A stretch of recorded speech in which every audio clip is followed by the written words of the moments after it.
سورة الفیل۔ الحمدللہ وکفی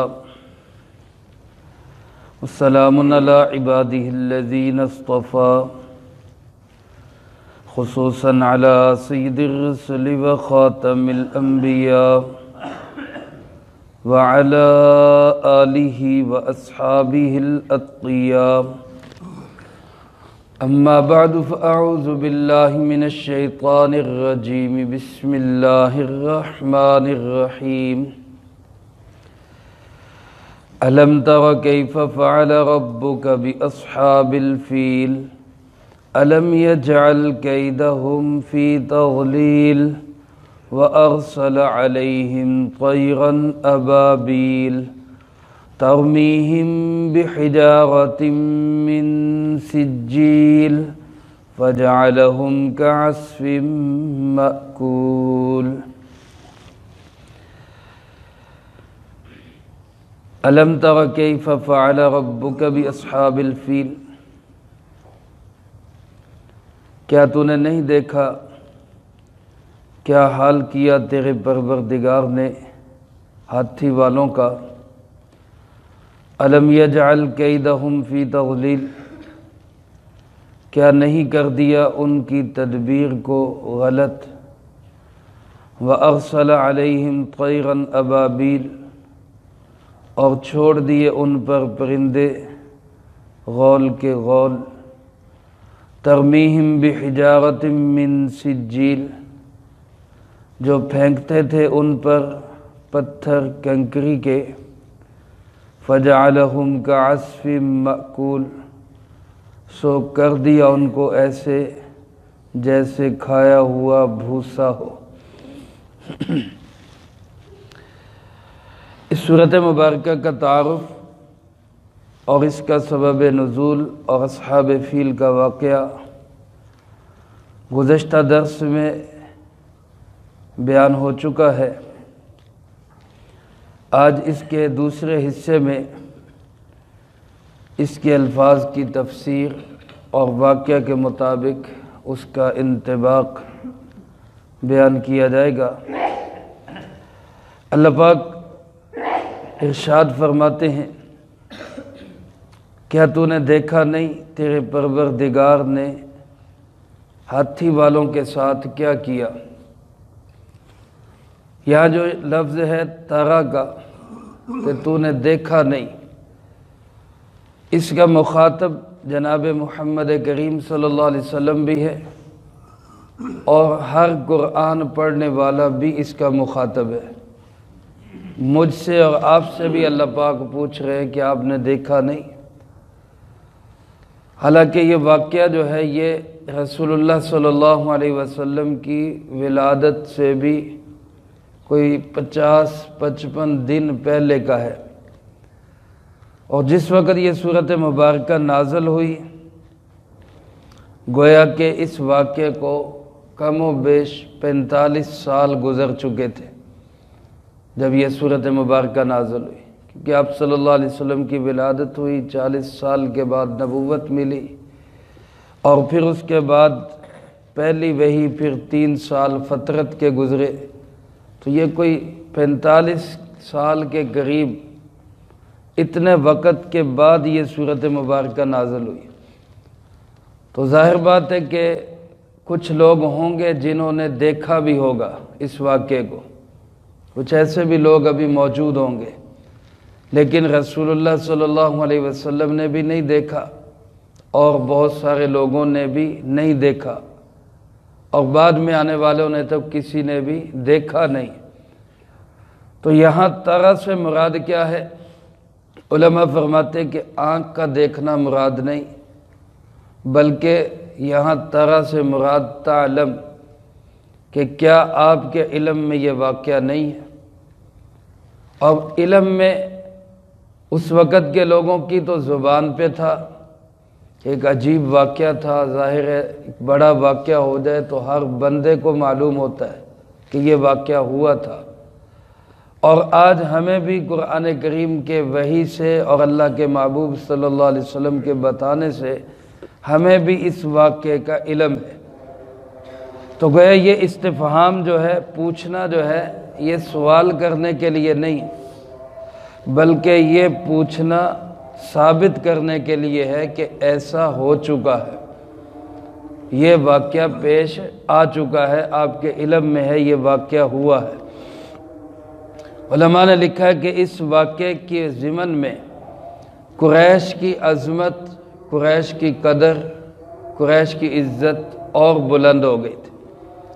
اللہ پاک نے اس لیے قریش کو خاص طور پہ مخاطب کیا کہ تمہاری عزت عظمت کو ہم نے اور 4 چاند لگائے، کہ جب یہ واقعہ ہوا تو اس کے بعد لوگ قریش کا پہلے سے بھی زیادہ احترام کرنے لگ گئے اور ڈرنے لگ گئے کہ اگر ہم نے قریش کو کچھ کہا تو اللہ کا عذاب آ جائے گا۔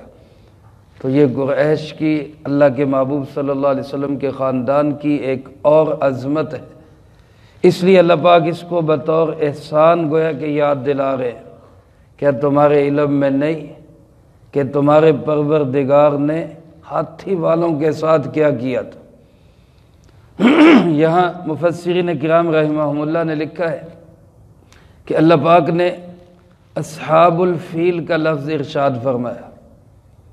صاحب کہتے ساتھی کو، یعنی ہاتھیوں کے ساتھی، اصحاب الفیل۔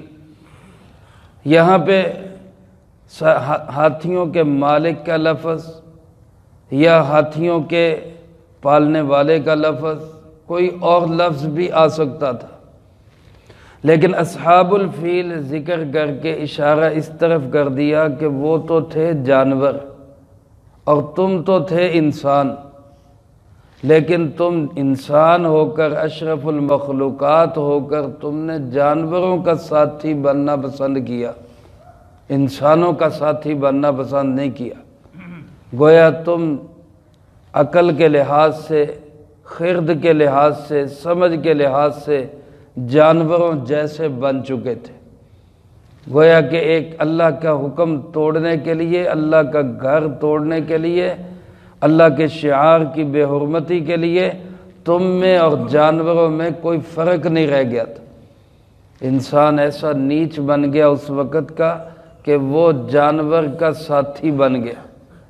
اللہ پاک فرماتے الم یجعل کیدہم فی تضلیل، کیا اللہ نے ان کی تدبیر کو غلط نہیں کر دیا؟ تضلیل علماء نے لکھا ہے ناکام، نامراد اور فعل، اور اسی طرح اس کا معنی غلط کر دینا۔ اللہ پاک نے ان کی ساری چال، ساری تدبیر الٹ کے رکھ دی اور وہ بالکل غلط ہو گئی۔ اور کس طرح غلط ہوئی؟ ارسل علیہم طیرا ابابیل، اللہ پاک نے ان ہاتھیوں کو مارنے کے لیے، بھگانے کے لیے، اس لشکر کو تہس نہس کرنے کے لیے کوئی بڑی فوج نہیں چھوڑی، بلکہ اللہ نے چھوٹے چھوٹے پرندے چھوڑ دیے۔ ارسل علیہم طیرا، پرندے چھوڑ دیے، اور پرندے بھی ابابیل، غول کے غول تھے، جھنڈ کے جھنڈ، بڑی کثیر تعداد کے اندر۔ علماء نے لکھا ہے کہ یہ جو ہمارے ہاں جس پرندے کو ابابیل کہا جاتا ہے، یہ وہ پرندہ نہیں جو اس وقت آیا تھا۔ ہمارے بعض لوگ سمجھتے کہ آج بھی بیت اللہ پہ وہ ابابیل چکر لگاتے ہیں، ایسا نہیں ہے۔ وہ پرندے ایسے تھے کہ جو اس سے پہلے اور اس کے بعد کبھی نظر نہیں آئے، وہ صرف اسی کام کے لیے آئے تھے، اور ان کا سائز بھی ان چڑیوں سے بڑا تھا جن کو ہم ابابیل کہتے ہیں، ان سے بڑا تھا، اور ان کے پنجے اور چونچ سرخ تھی۔ وہ آئے صرف اس کام کے لیے تھے، اس کے بعد بھی وہ نظر نہیں آئے گا۔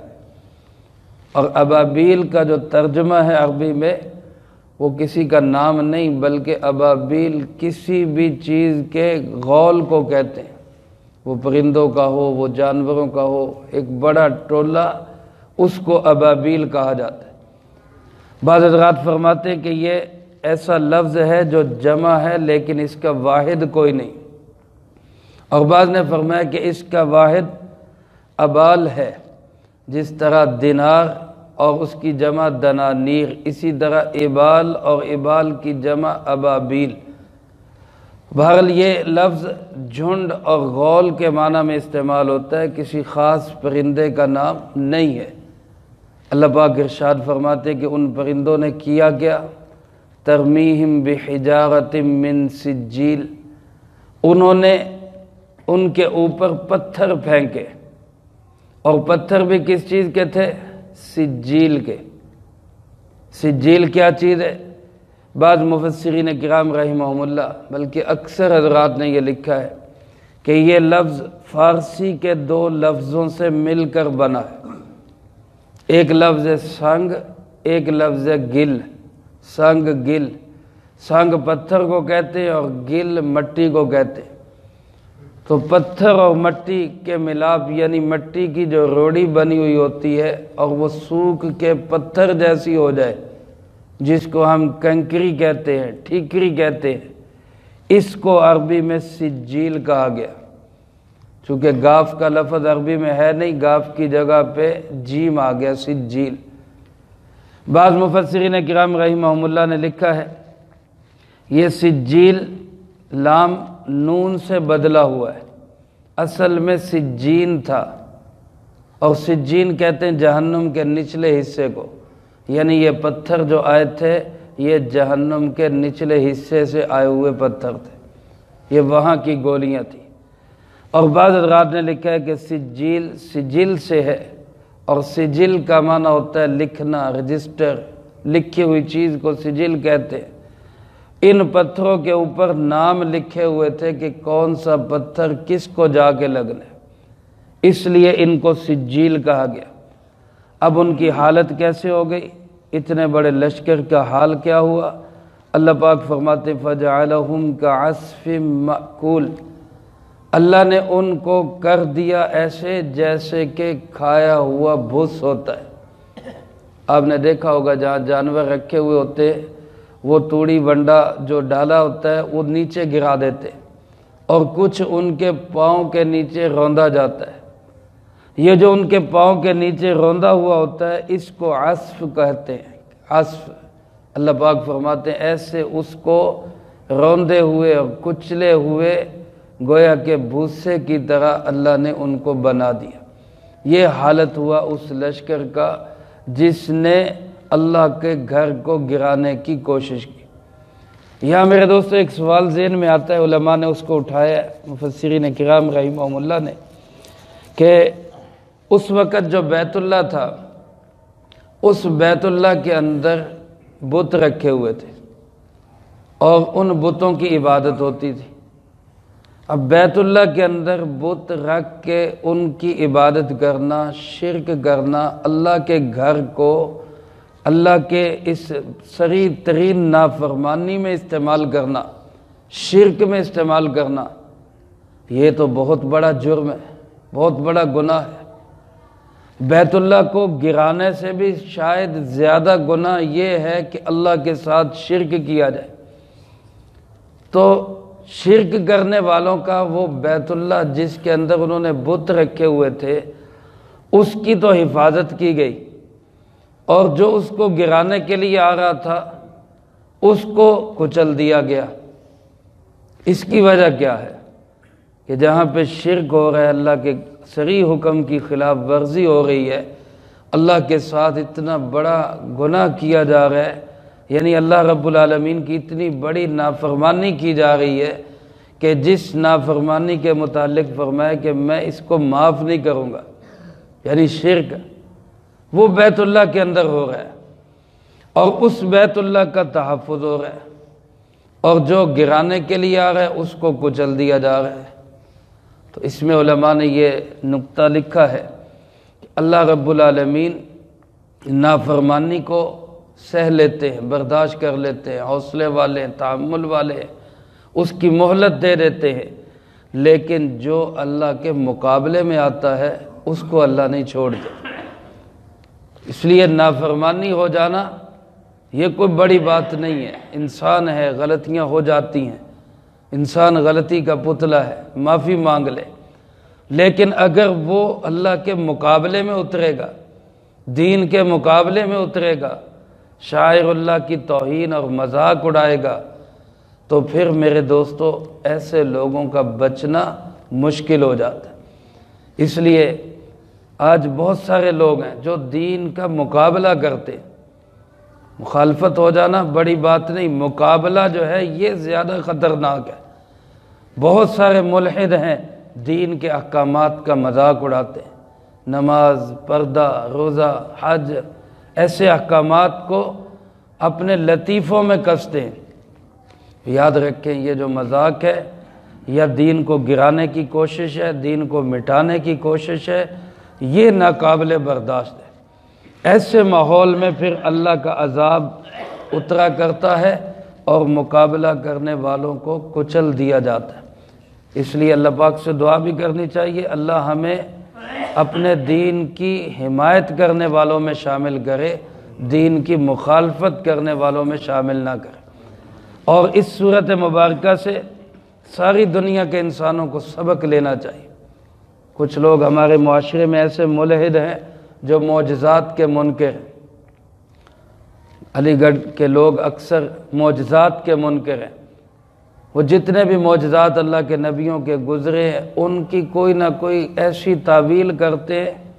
مثلا آپ نے سنا حضرت داؤد علیہ السلام جب وہ زبور پڑھا کرتے تھے تو قرآن کریم کہتا ہے کہ پہاڑ اور پرندے اور باقی مخلوقات بھی ان کے ساتھ زبور پڑھنے لگ جاتی تھی، ان کے ساتھ مل کے پڑھنے لگ جاتے۔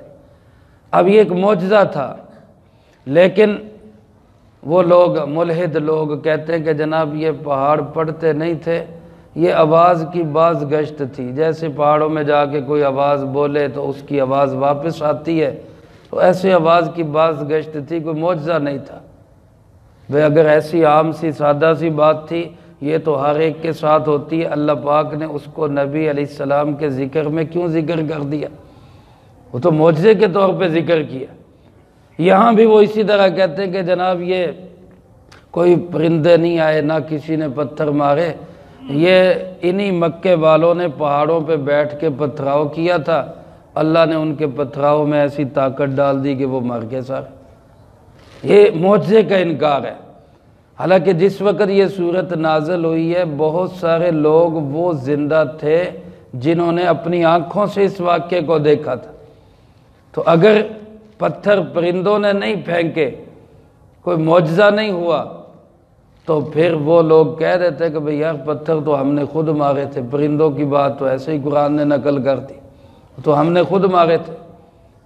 تو جب ان لوگوں میں سے سخت مخالفین میں سے بھی کسی ایک بندے نے یہ نہیں کہا کہ یہ قرآن کریم نے کیسے پرندوں کا ذکر کر دیا، تو معلوم ہوا کہ یہ واقعی معجزہ تھا۔ اللہ کے نبی صلی اللہ علیہ وسلم کی آمد سے پہلے ارہاس تھا، سنگ بنیاد رکھا جا رہا تھا۔ آپ کی قریش کی بیت اللہ کی عظمت کو آپ کے آنے سے پہلے ہی اللہ پاک دنیا پہ اجاگر کر رہے تھے۔ اور پہلے بیت اللہ کی دیواروں کی حفاظت ہوئی اور پھر بیت اللہ کے نظریے کا محافظ، توحید کا محافظ جناب محمد کریم صلی اللہ علیہ وسلم بھی تشریف لے آئے اور بیت اللہ کو، خانہ خدا کو توحید کا مرکز بنا دیا گیا۔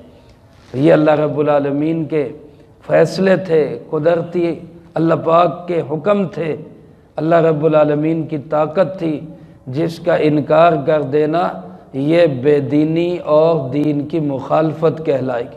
اللہ پاک ہم سب کو ایسے لوگوں سے محفوظ رکھے اور قرآن و سنت کا صحیح یقین نصیب فرمائے، جو کہا سنا اس کو زندگی میں لا کے دوسروں تک پہنچانے کی توفیق عطا فرمائے۔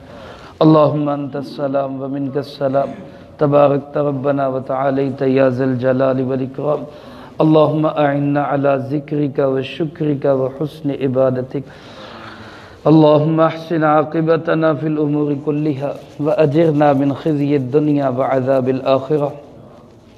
اللہم باقیتا كباقیة الولید، اللہم استر عوراتنا وآمن روعاتنا۔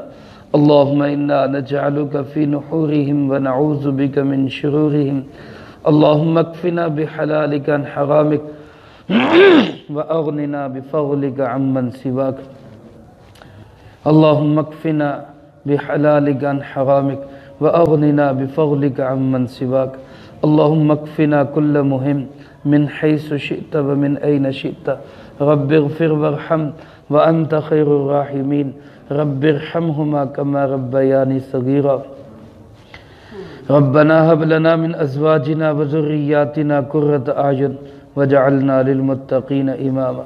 اے مولا کریم، یا اللہ پاک، اس پورے ہفتے میں جتنا درس قرآن ہوا، ان احباب نے جو جو اعمال کیے، طلبہ عزیز طالبات نے جو جو پڑھائی کی، اللہ اس سب کو اپنی بارگاہ میں قبول فرما.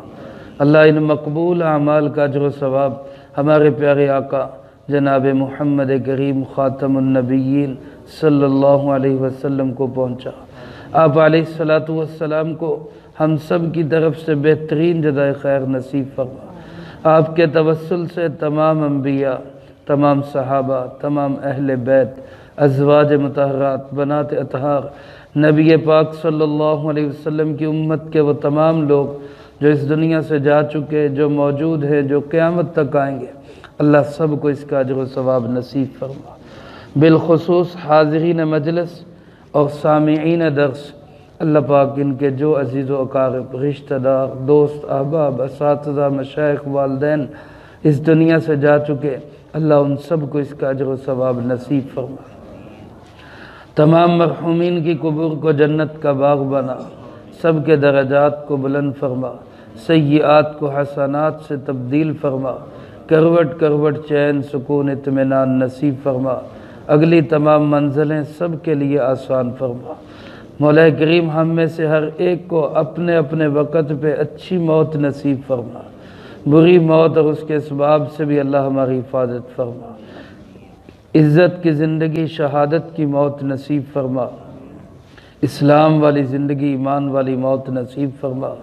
اللہ اپنی رحمت سے، اپنے فضل و کرم سے اپنے محبوب کے دیار میں دفن ہونا نصیب فرما. اے مولا کریم، یا اللہ پاک، جتنے مسلمان بہن بھائی بیمار ہیں، گھروں میں، اسپتالوں میں، سب کو صحت و تندرستی عطا فرما. جنہوں نے دعاؤں کے لیے کہا یا کہنا چاہتے یا ان کا ہم پہ حق ہے، اللہ سب کو صحت و تندرستی عطا فرما. یا اللہ پاک، گھروں میں، ہسپتالوں میں جو کوئی جس مرض میں مبتلا ہے، اللہ ہر ایک کو صحت کاملہ نصیب فرما. ہماری ایک بہن اسلام آباد میں بیمار ہے، ان کے لیے انہوں نے دعاؤں کے لیے کہا ہے. ایک بہن ہے، اس کے بچے کو پیشاب کی شدید تکلیف ہے، انہوں نے دعاؤں کے لیے کہا ہے. اور جنہوں نے کہا یا نہیں کہہ سکے یا یاد نہیں، اللہ ان کو بھی سب کو صحت کاملہ نصیب فرما. تمام بیماروں کو شفا نصیب فرما. اذهب البأس رب الناس واشفی انت الشافی لا شفاء الا شفاؤک شفاء لا یغادر سقما. اے مولا کریم، یا اللہ پاک، جتنے میرے بھائی بزرگ بچے تشریف فرما ہے یا جو اس درس کو سن رہے ہیں، جس کے دل میں جو حاجت، جو تمنا، جو آرزو ہے، اللہ اپنی رحمت سے سب کی حاجات کو پورا فرما. کوئی مقروض ہے تو اس کے قرضوں کی ادائیگی کی صورتیں پیدا فرما. کوئی بے اولاد ہے تو اللہ اس کو نیک صالح اولاد نصیب فرما. جن کو اولاد دے رکھی، اللہ ان کی اولادوں کو نیک و فرما بردار بنا، ماں باپ کی آنکھوں کی ٹھنڈک بنا. اللہ ہماری اولادوں کو ہمارے لیے بہترین صدقہ جاریہ بنا. اے مولا کریم، ہمیں، ہماری اولادوں کو، نسلوں کو ہر فتنے سے محفوظ فرما. دجالی فتنوں سے ہماری حفاظت فرما، موبائل کے فتنوں سے اللہ ہماری حفاظت فرما. اللہ ہمیں مساجد مدارس کا تعلق نصیب فرما. اللہ تمام مساجد مدارس کی حفاظت فرما، ان کی ضرورتوں کو غیب کے خزانوں سے پورا فرما. اللہ پاک، اس ادارے کی بھی تمام ضرورتیں غیب کے خزانوں سے پوری فرما. جتنا قرضہ ہے اس کی ادائیگی کی صورتیں پیدا فرما. آنے والے دنوں میں جو یہاں سالانہ جلسہ اور تکمیل درس قرآن کا پروگرام 13 جنوری کو ہو رہا ہے، اللہ اس کو قبول فرما، ہدایت کا ذریعہ بنا. اے مولا کریم، اس کی حفاظت فرما. اور اس کے بعد پھر اسماعیل مرکز میں تبلیغی اجتماع ہے 21-22 جنوری کو، اللہ اس کو بھی ہر شر سے محفوظ فرما. پورے شہر کی ہدایت کا ذریعہ بنا، پوری دنیا کی ہدایت کا ذریعہ بنا.